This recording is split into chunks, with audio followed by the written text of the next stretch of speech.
திருப்பதி போயிட்டு வந்தேன். பொங்கல் அன்னைக்கு ஆற்றுல பொங்கல் வச்சுட்டு திருப்பதி போயிட்டு வந்தேன். ஸோ திருப்பதி போயிட்டு வந்து என்னோடய ஃபேவரட் பர்சன்ஸ்க்கெல்லாம் கிஃப்ட் கொடுக்கலாம் அப்படின்னு சொல்லிட்டு இந்த பெருமாள் வாங்கின்னு வந்தேன். எவ்வளோ அழகாக இருக்கார் பார்த்தீங்களா? சரி, வெறும் திருப்பதி போயிட்டு வந்துட்டு வெறும் லட்டு மட்டும் கொடுக்காம இந்த மாதிரி குட்டி குட்டி கிஃப்ட்ஸ் கொடுத்தா ரொம்ப சந்தோஷமாக இருக்கும்ல மனசுக்கு. கிஃப்ட்ஸ் கொடுக்கறது கூட சந்தோஷம்தான்ல. அதோ பெருமாள் வாங்கின்னு வந்தேன். அதுக்கப்புறம் வந்து ஊதுவத்தி. அங்கே ஊதுவத்தி வந்து திருப்பதியில் ரொம்ப ஃபேமஸ் இல்லை?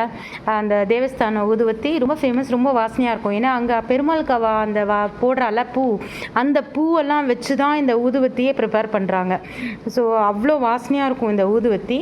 ஸோ லட்டு கொடுக்கும்போது இந்த கிஃப்ட்ஸும் கொடுக்கலாம். அதே மாதிரி இது வந்து சாம்பிராணி, அந்த குட்டி குட்டி இந்த சாம்பிராணி இருக்கும்ல, பேக்கெட் சாம்பிராணி, கப் சாம்பிராணி, அது இது. ஸோ இந்த மாதிரி குட்டி குட்டி லட்டு மட்டும் கொடுக்காம இந்த மாதிரி லட்டோடு சேர்த்து இந்த மாதிரி குட்டி குட்டி கிஃப்ட்ஸ் திருப்பதி போயிட்டு வரும்போது கொடுத்தா அது இன்னும் ஹாப்பினஸ்ஸை வந்து நம்ம கொடுக்குறவங்களுக்கு நம்ம நிறைய கொடுப்போம். ஸோ கண்டிப்பாக ட்ரை பண்ணுங்கள். டட்டா.